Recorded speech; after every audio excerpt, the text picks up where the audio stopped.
दोस्तों, मैं हरकेश यादव और मैं आज आपको character of a happy life में जो अवशेष यानी कि जो शेष पंक्तियाँ बची थी, लाइन्स बची थी, उनको पढ़ा रहा हूँ। मित्रों, आप देखिए character of a happy life, इसको लिखा था सर हेनरी वॉटसन ने लिखा है और मैंने आपको 8 लाइन्स पढ़ाई थी। अब जो है बाकी की जो लाइनें हैं, जो रेस्ट ऑफ द लाइन्स हैं, वो मैं आज पढ़ा रहा हूँ। मित्रों, पिछला वीडियो आपने या जिन लोगों ने नहीं देखा हो वो प्लीज़ जा कर के देख सकते हैं मेरे YouTube चैनल पर, और आप मेरे YouTube चैनल को लाइक करिए, सब्सक्राइब करिए और अपने मित्रों में शेयर भी करिए।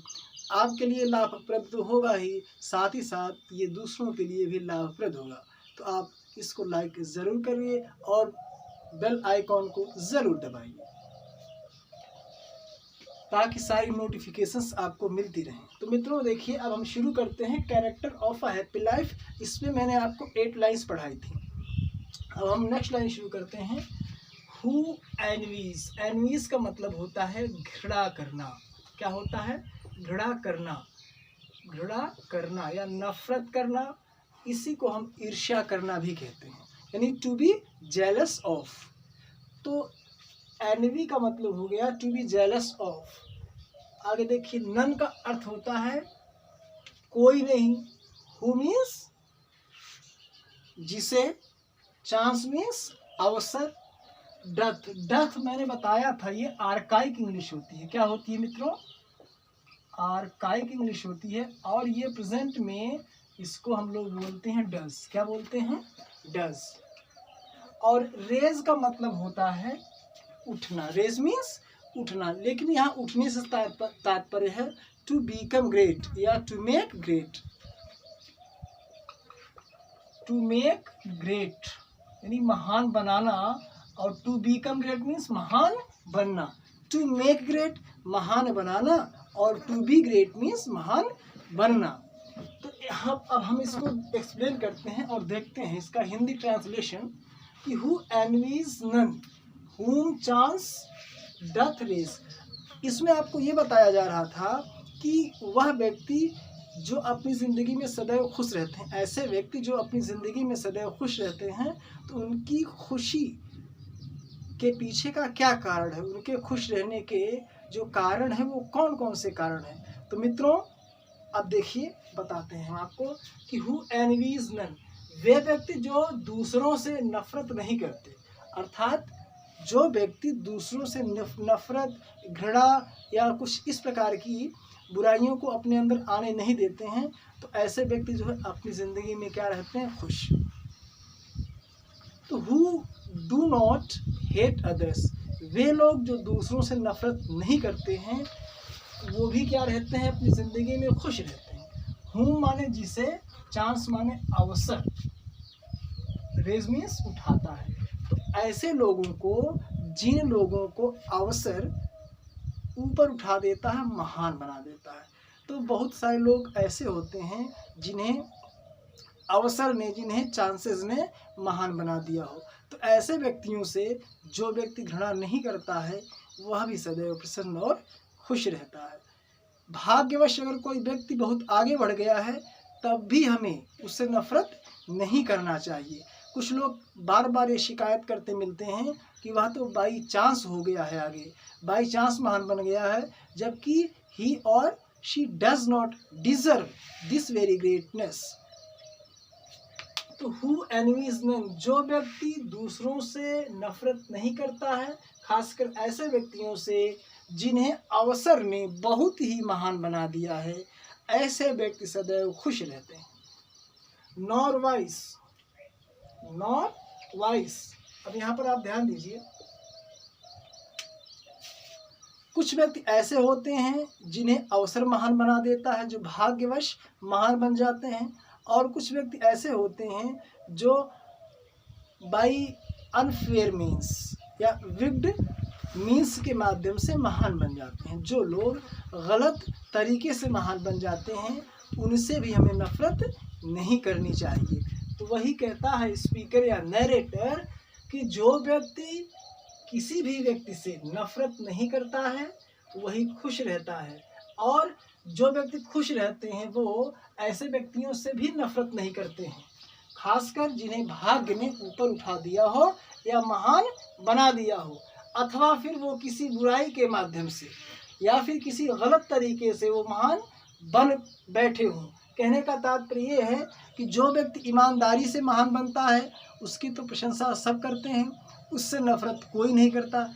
लेकिन अक्सर ऐसा देखा जाता है कि अगर कोई व्यक्ति किसी बुरे साधन के माध्यम से या किसी बुरे यानी कि अगर कहने या उसका भाग्य साथ दे जाता है, तो ऐसी अवस्थाओं में उनकी शिकायत की जाती है कि ऐसे लोग तो भाग्यवश या गलत तरीके से महान बन बैठे हैं और मेहनत करने वाले कुछ ऐसे व्यक्ति हैं जो उनसे नफरत करते हैं।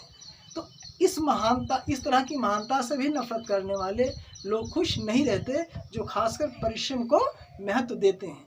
आप परिश्रम को महत्व देते रहिए, फिर भी यदि कोई व्यक्ति अवसरवश या किसी गलत तरीके से महान बन जाता है तो हमें उसकी इन बुराइयों की तरफ ध्यान न दे करके अच्छाई की तरफ ध्यान देते रहना चाहिए और उससे नफरत नहीं करना चाहिए, तभी आप खुश रहेंगे। Who never understood how deepest wounds are given by praise. Who means जो, never means कभी नहीं, understood means समझना, understand means क्या होता है, समझना। तो who never understood how deepest wounds are given by praise. जो व्यक्ति who never understood, जो व्यक्ति कभी नहीं समझ पाते हैं, यहाँ वैसे अंडरस्टैंड होना चाहिए, ठीक, अंडरस्टैंड यहाँ पर होना चाहिए। तो हु नेवर, जो व्यक्ति नेवर मीन्स कभी नहीं, अंडरस्टैंड्स मीन्स समझता है। जो व्यक्ति कभी नहीं समझता है, क्या नहीं समझता है कि हाउ डीपेस्ट मीन्स कितना गहरा, हाउ मीन्स कितना, डीपेस्ट मीन्स गहरा, कितना गहरा, उन्स मीन्स घाव, आर गिवन मीन्स दिए जा रहे हैं, बाय प्रेज मीन्स प्रशंसा के माध्यम से। अब यहाँ प्रशंसा करने से तात्पर्य है कि झूठी प्रशंसा करने से। कभी कभी क्या होता है कि हम कुछ लोगों की प्रशंसा के चक्कर में फंस जाते हैं। यदि कोई हमारी झूठी प्रशंसा कर दे तो हम उससे आह्लादित हो जाते हैं, जबकि वास्तव में ये हमारे लिए सदैव खतरनाक ही साबित होता है। तो मित्रों, पोएट कहता है कि who never understands how deepest wounds are given by praise. जो व्यक्ति ये कभी नहीं समझ पाते हैं कि उन्हें प्रशंसा के माध्यम से कितना गहरा घाव दिया गया है, उन्हें प्रशंसा के माध्यम से कितना गहरा घाव दिया गया है, वो लोग जो है कभी अपनी ज़िंदगी में खुश नहीं रह सकते हैं। यानी पोएट ये कहना चाहता है कि हमें ये समझना चाहिए कि यदि कोई व्यक्ति हमारी प्रशंसा कर रहा है तो वह प्रशंसा हमारे लिए बहुत अच्छी नहीं होती है।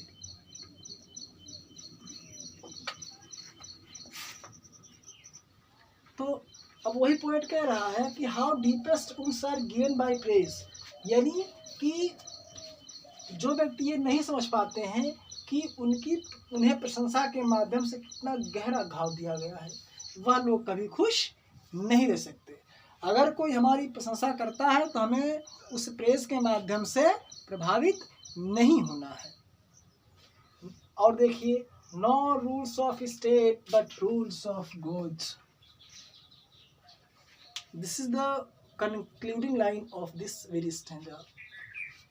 Nor rules of state but rules of goods. और ऐसे व्यक्ति जो अपनी ज़िंदगी में सदैव पसंद रहते हैं वो स्टेट का मतलब यहाँ पर गवर्नमेंट से है। किससे है? गवर्नमेंट से, यानी कि सरकार से। सरकार का मतलब अब यहाँ जो है लोग पहले तो राजतंत्र था, तो राजतंत्र था तो इसलिए राजा की सरकार होगी, लोकतंत्र तो था नहीं।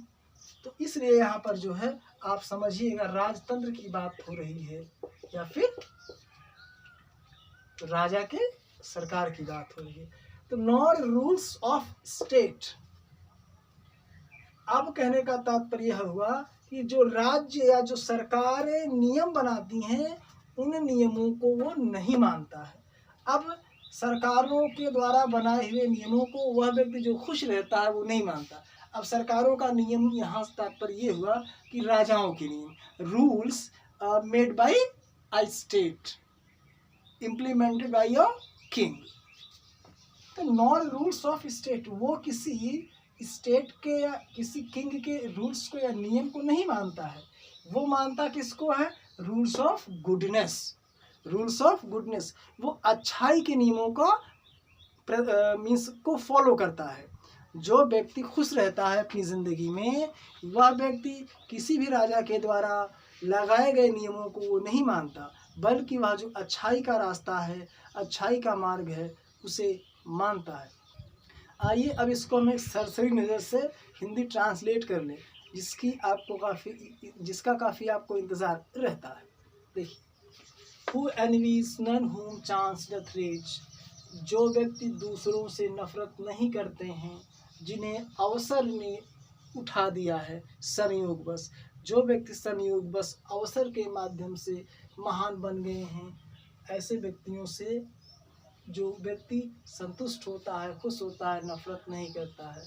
नॉर वाइस, और ऐसा व्यक्ति उस व्यक्ति से भी नहीं नफरत करता है जो व्यक्ति किसी बुराई के माध्यम से महान बन गया हो।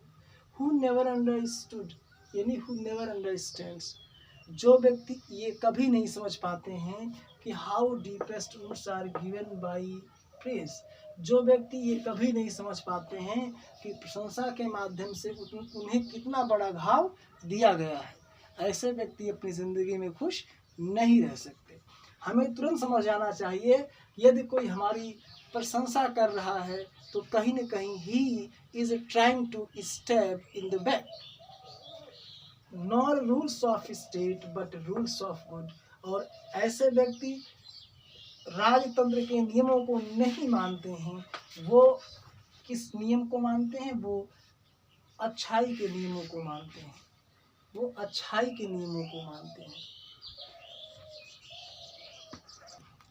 अब मित्रों, जो अगली लाइंस हैं, नेक्स्ट लाइंस हैं, उनको या जो नेक्स्ट इस्तेंजाज हैं उसको हम अगले वीडियो में बताएंगे।